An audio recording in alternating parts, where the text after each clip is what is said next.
Hi, ನಮಸ್ಕಾರ ಎಲ್ಲರಿಗೂ. Welcome to ಸೊಬಗು ಬೈ ಅರ್ಷಿ. ನಾನಿವತ್ತು ನಿಮಗೆ ನಿಂಬೆಹಣ್ಣಿನ ಸಿಹಿ ಉಪ್ಪಿನಕಾಯಿ ಹೇಗೆ ಮಾಡೋದು ಅಂತ ತೋರಿಸ್ತಾ ಇದ್ದೀನಿ. ಈ ಉಪ್ಪಿನಕಾಯಿ ಮಾಡಲಿಕ್ಕೆ ಬೇಕಾಗುವ ಸಾಮಗ್ರಿಗಳು ಯಾವ್ದ್ಯಾವುದು ಅಂತ ನೋಡ್ಕೊಂಡು ಬರೋಣ. ನಿಂಬೆಹಣ್ಣು, ಕಲ್ಲುಪ್ಪು, ಅರಿಶಿನ ಪುಡಿ, ಖಾರದ ಪುಡಿ, ಬೆಲ್ಲ, ಕಾಳು ಮೆಣಸು, ಲವಂಗ. ಇದಿಷ್ಟು ಉಪ್ಪಿನಕಾಯಿ ಮಾಡಲಿಕ್ಕೆ ಬೇಕಾಗುವ ಸಾಮಗ್ರಿಗಳು. ಈಗ ಉಪ್ಪಿನಕಾಯಿ ಮಾಡೋದು ಹೇಗೆ ಅಂತ ನೋಡೋಣ. ಮೊದಲಿಗೆ ಒಂದು ಸ್ವಚ್ಛವಾಗಿರೋ ಕಾಟನ್ ಬಟ್ಟೆನ ತಗೊಂಡು ನಿಂಬೆಹಣ್ಣುಗಳನ್ನು ಚೆನ್ನಾಗಿ ಒರೆಸ್ಕೊಳ್ಳೋಣ. ನಾನಿಲ್ಲಿ ನೀರಿನಲ್ಲಿ ತೊಳ್ಕೊಳ್ತಿಲ್ಲ, ಯಾಕಂತ ಅಂದರೆ ನೀರಿನ ಅಂಶ ಇದ್ದರೆ ಉಪ್ಪಿನಕಾಯಿ ಬೇಗ ಕೆಡೋ ಚಾನ್ಸಸ್ ಇರುತ್ತೆ. ಅದಕ್ಕೋಸ್ಕರ ನಾನು ಕಾಟನ್ ಬಟ್ಟೆಯಲ್ಲಿ ಮಾತ್ರ ಚೆನ್ನಾಗಿ ಒರೆಸ್ಕೊಳ್ತಾ ಇದ್ದೀನಿ. ಇದಾದಮೇಲೆ ನಿಂಬೆಹಣ್ಣನ್ನು ನಮಗೆ ಬೇಕಾದ ರೀತಿಯಲ್ಲಿ ಚಿಕ್ಕ ಚಿಕ್ಕದಾಗಿ ಕಟ್ ಮಾಡ್ಕೊಳ್ಳೋಣ. ನಿಂಬೆಹಣ್ಣಿನ ಒಂದು ಭಾಗದಲ್ಲಿ 4 ಪೀಸ್ ಮಾಡ್ಕೊಳ್ತಾ ಇದ್ದೀನಿ.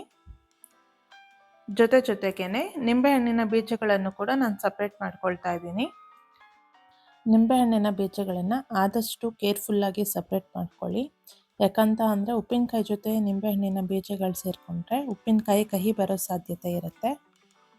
ಈ ರೀತಿಯಾಗಿ ಎಲ್ಲ ನಿಂಬೆಹಣ್ಣುಗಳನ್ನು ಕಟ್ ಮಾಡ್ಕೊಂಡಾದ್ಮೇಲೆ ನಾನು ಇದನ್ನೆಲ್ಲ ಒಂದು ಬೌಲ್ಗೆ ಟ್ರಾನ್ಸ್ಫರ್ ಮಾಡ್ಕೊಳ್ತಾ ಇದ್ದೀನಿ. ಇದಾದಮೇಲೆ ಒಂದು ಚಿಕ್ಕ ಬಟ್ಟಲಿನಲ್ಲಿ ಅರ್ಧದಷ್ಟು ಕಲ್ಲುಪ್ಪು, 2 ಟೇಬಲ್ ಸ್ಪೂನ್ ಅರಿಶಿನ ಸೇರಿಸ್ಕೊಂಡು ಮಿಕ್ಸ್ ಮಾಡ್ಕೊಳ್ತಾ ಇದ್ದೀನಿ. ಇದನ್ನು ಚೆನ್ನಾಗಿ ಮಿಕ್ಸ್ ಮಾಡ್ಕೊಳ್ಬೇಕು. ನಾವೆಷ್ಟು ಚೆನ್ನಾಗಿ ಮಿಕ್ಸ್ ಮಾಡ್ಕೊಳ್ತೀವೋ ನಿಂಬೆಹಣ್ಣು ಉಪ್ಪಿನ ಜೊತೆ ಬೆರೆತು ಚೆನ್ನಾಗಿ ರಸ ಬಿಟ್ಕೊಳ್ಳುತ್ತೆ. ಆದ್ದರಿಂದ ಎಷ್ಟು ಸಾಧ್ಯನೋ ಅಷ್ಟು ಚೆನ್ನಾಗಿ ಮಿಕ್ಸ್ ಮಾಡ್ಕೊಳ್ಳೋಣ. ಚೆನ್ನಾಗಿ ಮಿಕ್ಸ್ ಮಾಡ್ಕೊಂಡಾದ್ಮೇಲೆ ನೀವು ಇದನ್ನು 4 ರಿಂದ 5 ಗಂಟೆಗಳ ಕಾಲ ನೆನೆಯಲಿಕ್ಕೆ ಬಿಡಿ. ಆಮೇಲೆ ನೀವು ಉಪ್ಪಿನಕಾಯಿನ ಹಾಕ್ಕೊಳ್ಬಹುದು. ಬೈ ಚಾನ್ಸ್ ನಿಮಗೇನಾದರೂ ಅವತ್ತು ಉಪ್ಪಿನಕಾಯಿ ಹಾಕ್ಕೊಳ್ಲಿಕ್ಕೆ ಆಗಲಿಲ್ಲ ಅಂತ ಅಂದರೆ ಕಂಪ್ಲೀಟ್ ಇದನ್ನು ಒಂದಿನ ನೆನೆಯಲಿಕ್ಕೆ ಬಿಟ್ಟು ನೆಕ್ಸ್ಟ್ ಡೇ ಕೂಡ ನೀವು ಈ ಉಪ್ಪಿನಕಾಯಿನ ಹಾಕ್ಕೊಳ್ಬಹುದು. ಇದಿವಾಗ ಚೆನ್ನಾಗಿ ಮಿಕ್ಸ್ ಆಗಿದೆ. ಈಗ ಒಂದು ಪ್ಲೇಟ್ ಮುಚ್ಚಿ ಇದನ್ನು ನೆನೆಯಲಿಕ್ಕೆ ಬಿಡೋಣ. ಒಂದು ಬಾಣಲೆ ತಗೊಂಡು ಅದಕ್ಕೆ 4 ರಿಂದ 5 ಲವಂಗ ಮತ್ತು 15 ರಿಂದ 20 ಕಾಳು ಮೆಣಸು ಸೇರಿಸ್ಕೊಂಡು ಗ್ಯಾಸ್ನ ಮೀಡಿಯಂ ಫ್ಲೇಮ್ನಲ್ಲಿ ಇಟ್ಕೊಂಡು ಸ್ವಲ್ಪ ಚೆನ್ನಾಗಿ ಹುರ್ಕೊಳ್ಬೇಕು.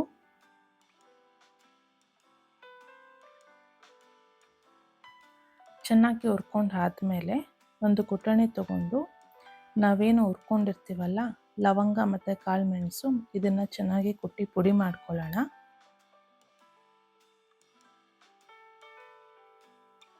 ನೋಡಿ ಎಷ್ಟು ಸಾಫ್ಟಾಗಿ ಪುಡಿ ಆಗಿದೆ ಅಂತ. ಪುಡಿ ಮಾಡ್ಕೊಂಡಾದ್ಮೇಲೆ ನಾನಿವಾಗ ನೆನೆಸಿದ್ದ ನಿಂಬೆ ಮತ್ತು ಉಪ್ಪಿನ ಮಿಶ್ರಣವನ್ನು ತಗೊಳ್ತಾ ಇದ್ದೀನಿ.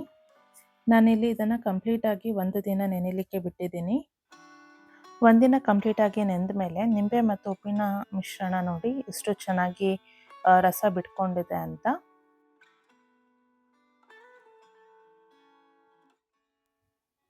ಈಗ ಒಂದು ಬಾಣಲೆ ತಗೊಂಡು ಗ್ಯಾಸ್ನ ಮೀಡಿಯಂ ಫ್ಲೇಮ್ನಲ್ಲಿ ಇಟ್ಕೊಳ್ಳಿ. ನಿಂಬೆಹಣ್ಣಿನ ಮಿಶ್ರಣವನ್ನು ಈ ಪಾತ್ರೆಗೆ ಹಾಕ್ಕೊಂಡು ಚೆನ್ನಾಗಿ ಬೇಯಿಸ್ಕೊಳ್ಳೋಣ. ಇದು ಚೆನ್ನಾಗಿ ಬೆಂದ ನಂತರ 4 ರಿಂದ 5 ಕುದಿ ಬಂದ ಮೇಲೆ 350 ರಿಂದ 400 ಗ್ರಾಮ್ ಪುಡಿ ಬೆಲ್ಲನ ಸೇರಿಸ್ಕೊಳ್ತಾ ಇದ್ದೀನಿ. ಅದ್ರ ಜೊತೆಗೆ 2 ಟೇಬಲ್ ಸ್ಪೂನ್ ಖಾರದ ಪುಡಿ, ಆಗಲೇ ಕುಟ್ಟಿ ಪುಡಿ ಮಾಡಿ ಇಟ್ಕೊಂಡಂತಹ ಲವಂಗ ಮತ್ತು ಕಾಳು ಮೆಣಸಿನ ಪುಡಿಯನ್ನು ಇದಕ್ಕೆ ಸೇರಿಸ್ಕೊಂಡಿದ್ದೀನಿ. ಅದು ವಿಡಿಯೋದಲ್ಲಿ ತೋರಿಸೋದು ಮಿಸ್ ಆಗಿದೆ, ಸಾರಿ. ಹೀಗೆ 4 ರಿಂದ 5 ಕುದಿ ಬರೋವರೆಗೂ ಚೆನ್ನಾಗಿ ಕುದಿಸ್ಕೊಳ್ಳಿ. ನೋಡಿ ಎಷ್ಟು ಚೆನ್ನಾಗಿ ಕುದೀತಾ ಇದೆ. ನೀವು ನೋಡ್ತಿರ್ಬೋದು, ನಿಮಗಿದು ಸ್ವಲ್ಪ ನೀರಾಗಿ ಅನ್ನಿಸ್ಬೋದು, ಆದರೆ ಇದು ಸ್ವಲ್ಪ ತಣ್ಣಗಾದ ನಂತರ ಇದು ಸ್ವಲ್ಪ ಗಟ್ಟಿ ಆಗತ್ತೆ. ಈಗ ಇದು ಚೆನ್ನಾಗಿ ಬೆಂದಿದೆ, ಇಷ್ಟು ಸಾಕು. ಈಗ ಗ್ಯಾಸ್ ಆಫ್ ಮಾಡಿ ತಣ್ಣಗಾಗಲು ಬಿಡೋಣ. ಇದು ಪೂರ್ತಿ ತಣ್ಣಗಾದ್ಮೇಲೆ ನೀವೊಂದು ಗಾಜಿನ ಬಾಟ್ಲಿಗೆ ಸ್ಟೋರ್ ಮಾಡಿ ಇಟ್ಕೊಳ್ಬಹುದು. ನನ್ನ ಪರ್ಸ್ನಲ್ ಒಪಿನಿಯನ್ ಏನಂತ ಹೇಳಿದ್ರೆ, ಈ ಉಪ್ಪಿನಕಾಯಿ ಹಾಕಿದ ತಕ್ಷಣನೂ ತಿನ್ಬೋದು, ಆದರೆ ನಿಂಬೆಹಣ್ಣು ಉಪ್ಪಿನ ಜೊತೆ ಕಳೆದ ಮೇಲೆ ಇನ್ನೂ ತುಂಬಾ ರುಚಿಯಾಗಿರುತ್ತೆ.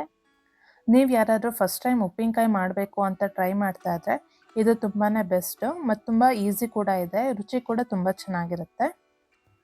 ನೀವು ಒಮ್ಮೆ ಟ್ರೈ ಮಾಡಿ ನಿಮ್ಮ ಅಭಿಪ್ರಾಯವನ್ನು ಕಮೆಂಟ್ ಮಾಡಿ. ಮತ್ತೆ ಮುಂದಿನ ವಿಡಿಯೋದಲ್ಲಿ ಸಿಗೋಣ. By, take care.